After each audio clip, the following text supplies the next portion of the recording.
etc, etc. E eu, então, olhei os dois e fiquei imaginando qual o sentido de pegar dois rapazes, prejudicá-los na sua faculdade, impor a eles uma sanção, que era uma sanção violenta, para 3 anos de reclusão na época, agora já aumentou para 5, e tudo, como traficantes e tudo. E aí então eu fiz aquilo que eu acho que os juízes deveriam fazer com mais frequência, uma admoestação judicial. Isso é de vocês têm que tirar desse processo necessários ensinamentos, no sentido de não se aproximar da droga. A droga não é isso, é aquilo. Então é uma muleta, vocês não precisam de muleta, vocês têm a vida toda pela frente, etc, etc. E assim foi. E aí eu recebi os autos para decidir. Que decisão você vai dar ante as confissões, ante a evidência, a materialidade, etc, etc. Então,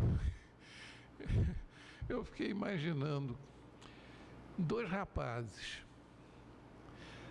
numa época em que não era tão fácil quanto é hoje manter relações sexuais com jovens, chamados então, no vigor da sua mocidade, a transar com uma jovem bonita, elegante, etc, etc, né? Eu então dei uma solução onde eu mandei observar embaixo, proibido conceder certidão dessa solução, né? Mas eu reconheci uma causa supralegal de exclusão da ilicitude, que era a coação sexual irresistível. Quem estuda direito vai achar uma graça danada nessa solução, mas foi a única solução que nós encontramos para isso, né? E com isso, os dois saíram. Essas decisões, assim, elas levam muito ao chamado direito alternativo. O maior prócer do direito alternativo é um desembargador paranaense, aliás, rio-grandense, que é o Hamilton Bueno de Carvalho. Ele tem vários livros sobre direito alternativo, está em atividade, ele tem vários livros, etc, etc.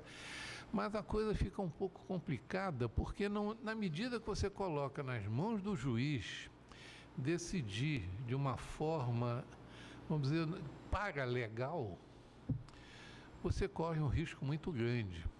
Porque fora da lei não há salvação, fora da lei não há solução. Eu sei disso.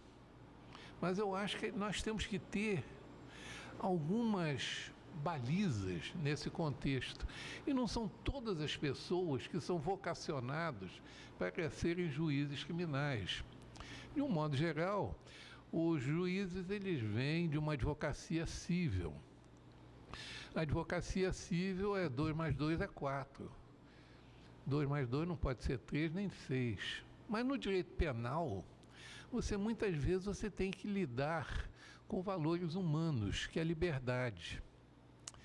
E aí então você entra dentro do contexto da segurança jurídica de um lado e do outro lado a justiça do caso concreto. O direito civil ele é essencialmente voltado para a segurança. Você trabalha com preclusões, você trabalha com coisa julgada, você trabalha com prazos que são fatais, enfim, você tem a segurança jurídica em primeiro lugar. O processo civil é uma garantia constitucional implícita. Enquanto que no processo penal, você lida com outro tipo de valores, que é a justiça. Por isso que você tem, por exemplo, no civil, você tem a possibilidade de entrar com uma ação rescisória, mas só até 2 anos após o trânsito julgado. Depois disso, a coisa julgada se torna a coisa definitivamente julgada. Enquanto que no crime, você pode entrar com uma revisão criminal até mesmo em outra geração. Você não tem um tempo determinado para entrar com uma revisão criminal. Você pode fazer revisões criminais de processo julgado do século passado, coisas dessa natureza. Então, dentro desse segurança e justiça, você, na parte criminal, você tem que se voltar um pouco mais para a questão da justiça. até, vamos dizer, você tem que decidir com a lei, se possível, e apesar da lei, se necessário. E é isso daí, então, que a gente procura transmitir, ou procurou transmitir, dentro da nossa judicatura. E eu tive a minha primeira experiência no meu primeiro processo, já como titular. Era um caso de uma senhora chamada Célia Maria da Conceição. Era como se fosse uma velhinha de Disney. Uma velhinha de olhinho claro, coquinho, vestidinho, vestida até em cima, segurando a sua bolsinha, trazida, presa, porque tinha sido apreendido na residência dela 500 gramas de maconha. E 100 gramas de cocaína, eram 2. Bom, então, como juiz, eu peguei, olhei aquela senhora lá na minha frente, a Célia Maria da Conceição, vulgo tia Célia. Eu comecei a ler a denúncia. No dia 15 de abril de 2000, a senhora, sem autorização legal regulamentar, mantinha em sua residência, Estrada da Água Santa, número tal, 500 gramas de maconha e 100 gramas de cocaína. A senhora confirma isso? Sim, senhor. Ah, bom, então a senhora tinha mesmo? Sim, senhor. Mas a senhora não sabia que isso era proibido? Sim, senhor. Então, pela sua cabeça, né? Autoria confessada, plena consciência da ilicitude, etc, etc, né? Eu fiz aquela pergunta muito dolorosa. Mas como é que a senhora me dá uma dessas, tia Célia? E ela, então, naquela simplicidade toda, disse: olha, meu filho, gargalhada geral, meu filho, tratamento maternal. Meu filho, olha só, eu moro nesse endereço que o senhor leu, na Estrada da Água Santa, etc, etc, e a minha filha foi morar lá comigo. A minha filha está choca, estava lá sentada, uma jovem lá com barriga, abandonada pelo companheiro. Antigamente eu costurava para fora, mas hoje a idade já não dá mais. Eu fazia uns docinhos também, já não dá mais e tal, né? E eu não me lembro dos valores na época, mas dava mais ou menos o seguinte: ela pagava de aluguel R$800. Abriu a bolsinha e me mostrou o recibo. Ela ganhava de aposentadoria pelo INSS, ganhava 1.000, custou contra-cheque. Ganhava 800, 1.000, com uma filha grávida, morando com ela, sem condições de ganhar outro dinheiro. Ela virou para mim e fez o seguinte: doutor, olha só, o moço chegou para mim e disse: tia Célia, quer ganhar 500? Guarda esse bagulho para mim. Doutor, se eu não guardava, não? Essa foi a pergunta que ela me fez e que eu fiquei realmente com a resposta encalacrada, né? Então, essas coisas todas, elas fizeram com que eu passasse a ter muito respeito pelos juízes criminais e por ser um deles. Não é? Porque eu vi que, apesar da lei, você podia, em casos concretos, encontrar soluções muito adequadas. Mas isso hoje é muito difícil de você transmitir. As nossas provas, elas são fundamentadas basicamente em faculdades que não são de direito, são faculdades de legislação. Você, na faculdade, você estuda a legislação, você estuda a doutrina, etc, etc, mas basicamente você estuda em cima da lei. E fora da lei, então não há salvação. Enquanto que as nossas faculdades deveriam ser muito mais faculdade de direito, ensinando que o direito é um caminho que conduz a um valor. Esse valor se chama justiça. Então, o direito tem que levar à justiça. O limite, evidentemente, é a legislação. Mas você não pode perder de vista que muitas vezes, e os romanos já diziam isso, o summum ius, summa iuria. Ou seja, o direito excessivo é injusto, né?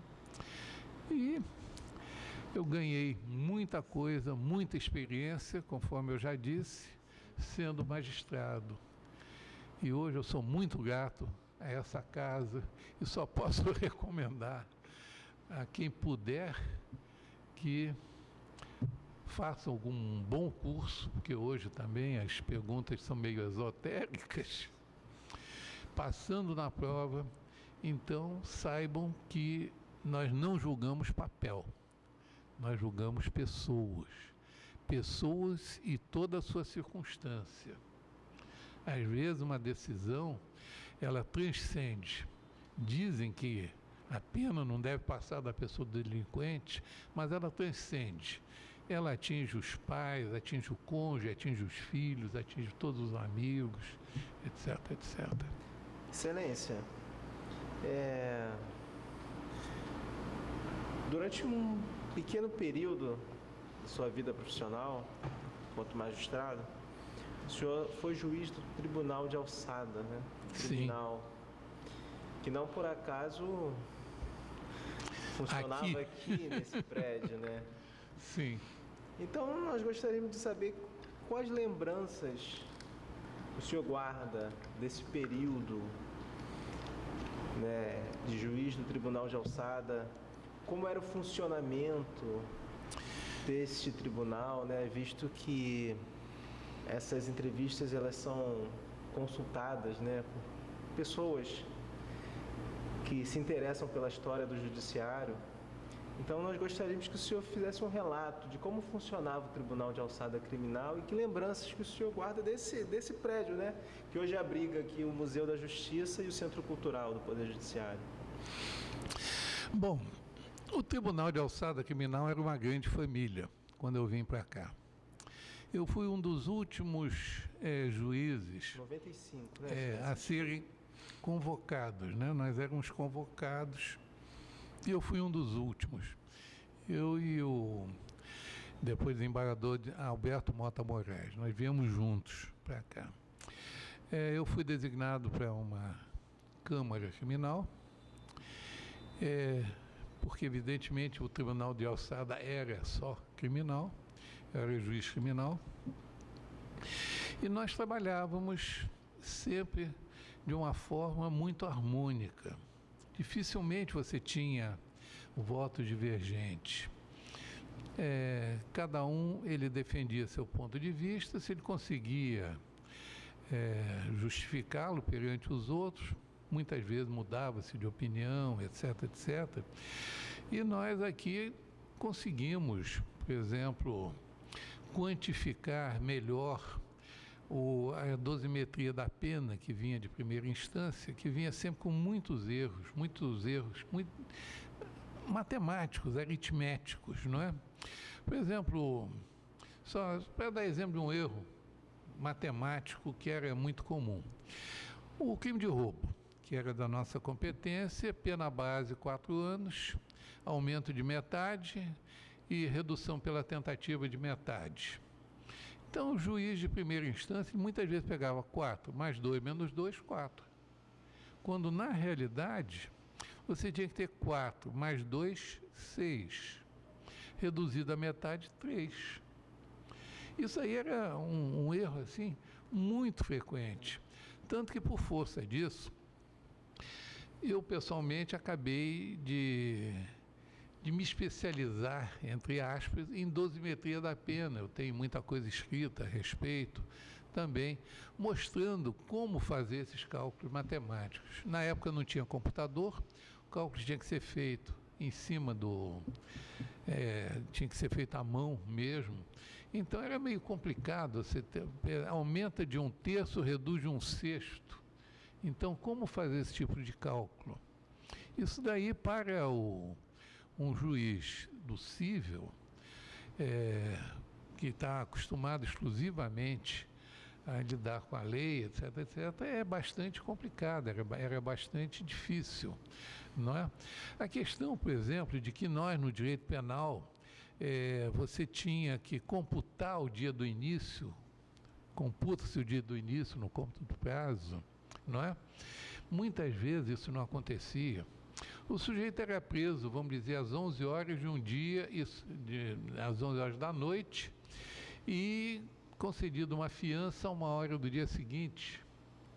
Então, aquilo ali era irrelevante para alguns magistrados. Para outros, se ele foi preso às 11 da noite e você tem que contar o dia inteiro e soltar 1 da manhã mediante fiança, ele tinha 2 dias já de pena cumprida.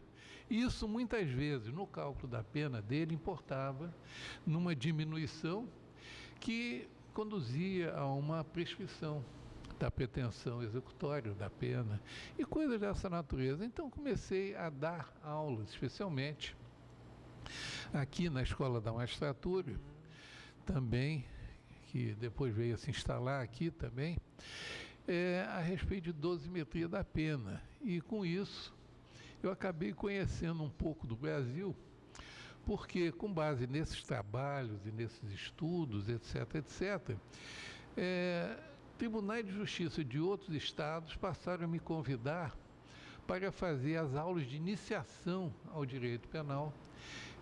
O que ocorreu, por exemplo, em Rondônia, no Acre, em Minas e Alagoas, etc., em vários estados, eu ia e fazia-se o concurso, passava a turma, então, representando a Escola da Magistratura, eu ia e dava aulas a eles exatamente na dosimetria da pena. E hoje, graças a Deus, dentro desse contexto, nós não temos observado muitos equívocos, muitos erros. Até mesmo porque surgiu um programa de computador que faz esse cálculo também. Mas, Excelência, o senhor comentou... Bom, mas enfim, falando aqui do Tribunal de Alçada, nós tínhamos 4 câmaras, uma em cada canto, praticamente. Qual andar? No quarto andar. Do quarto andar. No quarto andar, Então, quando se decidia assim, subam, os autos baixavam aqui para o terceiro, né? Baixem, aí subiam. Coisa dessa natureza, né? Funcionava... O que funcionava no terceiro? Aqui no terceiro era a presidência, Salão Nobre.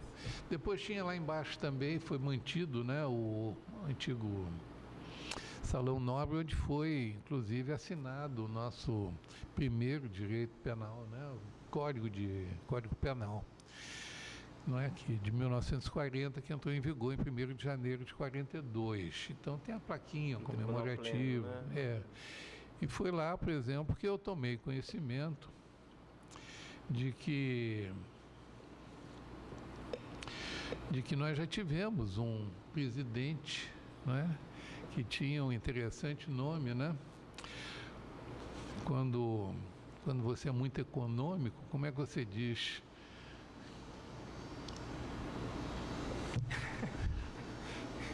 Está na chama? Está na... Pão duro. Está lá embaixo.